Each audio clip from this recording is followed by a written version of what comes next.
इस पर 90 करोड़ रुपए का व्यय प्रस्तावित है।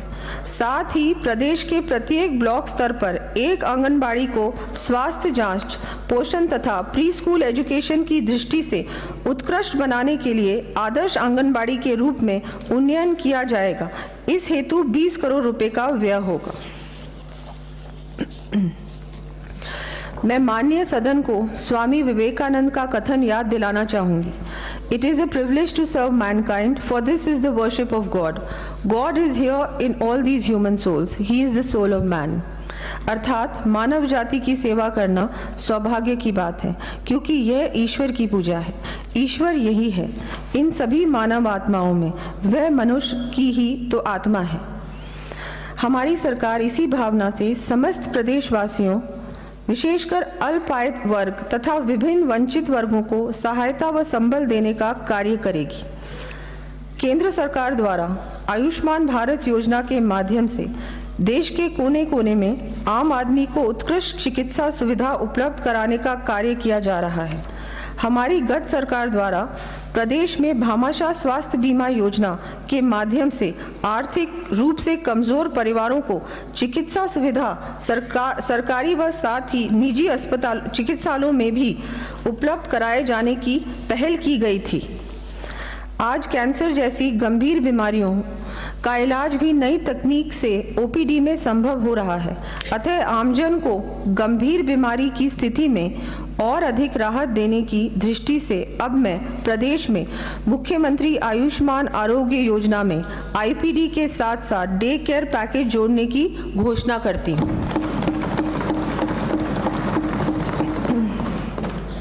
प्रदेश में तृतीय चरण में 4,875 करोड़ रुपए की लागत से स्थापित किए जाने वाले 15 मेडिकल कॉलेजों की स्वीकृति जारी होने के पश्चात भी विगत सरकार द्वारा कार्य न केवल अत्यधिक विलंब से शुरू किए गए, बल्कि कार्य करने की गति भी बहुत धीमी रही। हालत यह रही कि केंद्र से प्राप्त 1,500 करोड़ रुपए की राशि भी पूर्ण रूप से खर्च नहीं हो पाई। हम समस्त मेडिकल कॉलेजों का कार्य प्राथमिकता से पूरा करते हुए सभी आवश्यक संसाधन उपलब्ध करवाएंगे, जिससे आमजन को चिकित्सा सुविधा का पूरा लाभ मिल सके। साथ ही सड़क दुर्घटनाओं में होने वाली मृत्यु की बढ़ती हुई संख्या को देखते हुए मानव जीवन को बचाने के उद्देश्य से आगामी वर्ष प्रदेश की हाईवेज पर 25 एडवांस लाइफ सपोर्ट एम्बुलेंसेज उपलब्ध करवाया जाना प्रस्तावित है।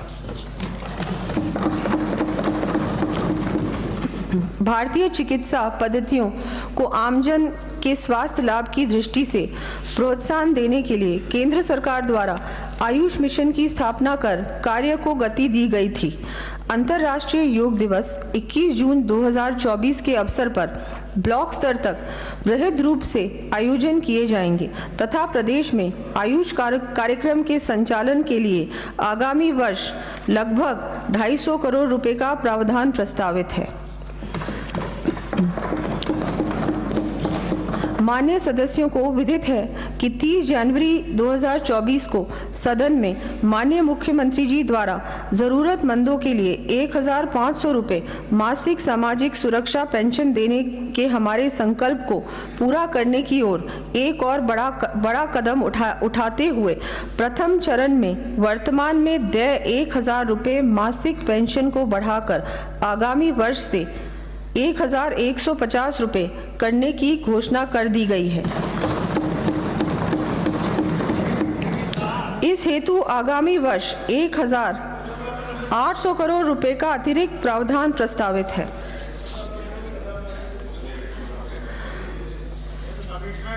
हम सभी श्रमिकों, स्ट्रीट वेंडर्स तथा लोक कलाकारों द्वारा सामना की जाने वाली कठिनाइयों और भविष्य संबंधी आशंकाओं से भी भली भांति परिचित हैं। श्रमिकों एवं स्ट्रीट वेंडर्स को वृद्धावस्था में भी संबल प्राप्त हो, इस दृष्टि से मैं 18 से 45 वर्ष आयु वर्ग के श्रमिकों के लिए मुख्यमंत्री विश्वकर्मा पेंशन योजना लागू करने की घोषणा करती हूँ। इस योजना में 60 से 100 रुपये मासिक प्रीमियम देने पर 60 वर्ष आयु पूर्ण करने के उपरांत 2000 रुपये प्रति माह पेंशन प्राप्त होगी। शेष लगभग 400 रुपये प्रति माह प्रति व्यक्ति का प्रीमियम राज्य सरकार द्वारा वहन किया जाएगा। ये पेंशन मुख्यमंत्री वृद्धजन सम्मान पेंशन के अतिरिक्त होगी। इस योजना हेतु 350 करोड़ रुपए का प्रावधान प्रस्तावित है। इसके साथ ही प्रदेश के 60 से 80 वर्ष तक की आयु के वरिष्ठ नागरिकों को रियायती यात्रा सुविधा प्रदान करने के उद्देश्य से राज्य की सीमा में रोडवेज बसों के किराए में वर्तमान में दी जा रही 30% छूट को बढ़ाकर 50% किया जाना भी प्रस्तावित है।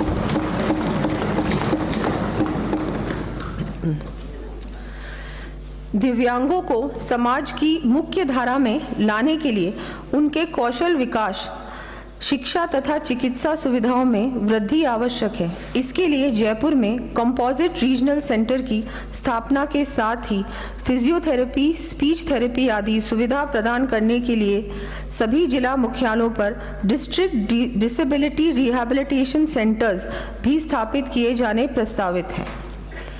हमारे देश के महान स्वतंत्रता सेनानी लोकमान्य बाल गंगाधर तिलक ने कहा था, समस्या संसाधनों या क्षमता की कमी की नहीं है, किंतु इच्छा शक्ति की कमी की है।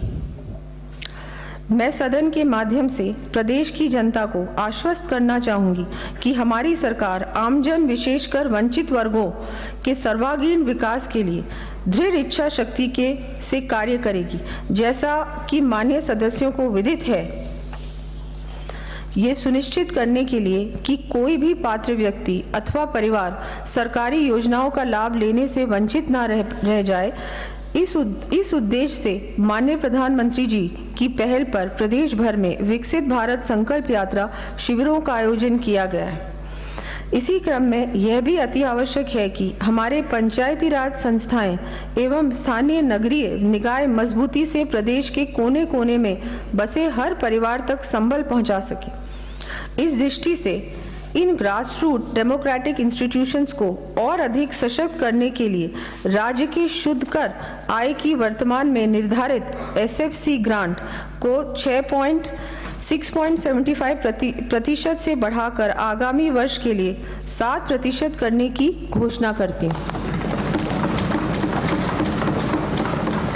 इस प्रकार वित्तीय वर्ष 2024-25 में इन इंस्टीट्यूशंस को 316 करोड़ रुपए की वृद्धि के साथ कुल अनुमानित ग्रांट 8,864 करोड़ रुपए मिल सकेंगे।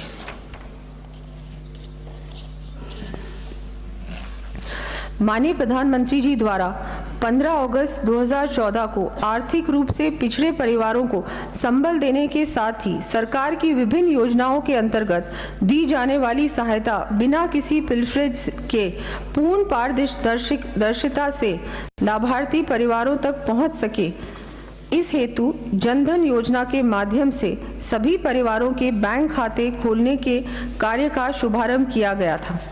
इसी क्रम में वर्ष 2015-16 में केंद्र सरकार के बजट के अंतर्गत JAM ट्रिनिटी अर्थात जनधन आधार मोबाइल को जोड़ते हुए डायरेक्ट बेनिफिट ट्रांसफर तथा डिजिटल पेमेंट की मजबूत नींव संपूर्ण देश में रखी गई।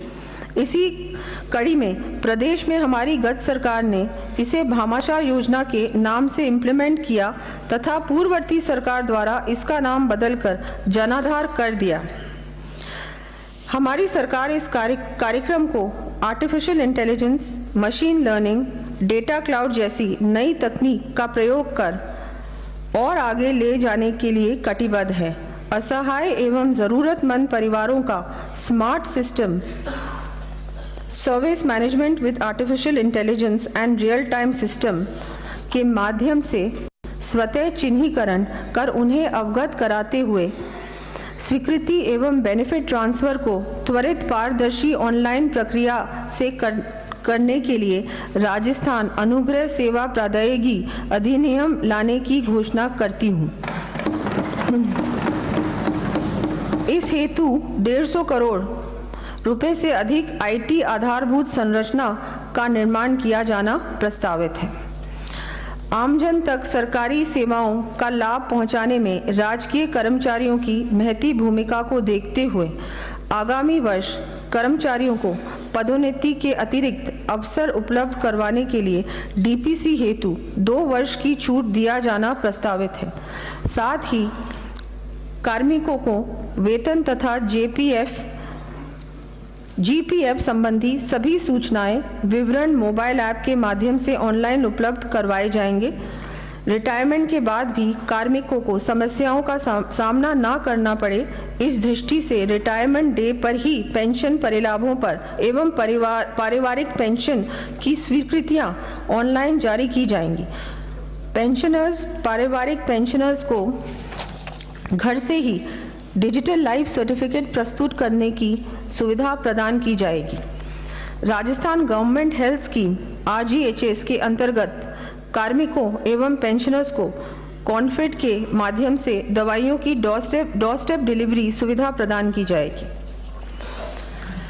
राज्य में सुशासन स्थापित करने एवं जन कल्याणकारी योजनाओं के इम्प्लीमेंटेशन में मानदेय कार्मिकों तथा नगरीय निकायों व पंचायती राज संस्थाओं के जनप्रतिनिधियों की महती भूमिका को ध्यान में रखते हुए आगामी वर्ष समस्त मानदेय कर्मियों यथा मिनी आंगनबाड़ी कार्यकर्ता, सहायिका, आशा कार्यकर्ता, सहयोगिनी, माँ बाड़ी कार्यकर्ता, मिड डे मील कुक कम हेल्पर, लांगरी, होमगार्ड्स, रेक्सिको कर्मियों तथा नगरीय निकायों व पंचायती राज संस्थाओं के जनप्रतिनिधियों के मानदेय में 10% वृद्धि किए जाने की मैं घोषणा करती हूँ।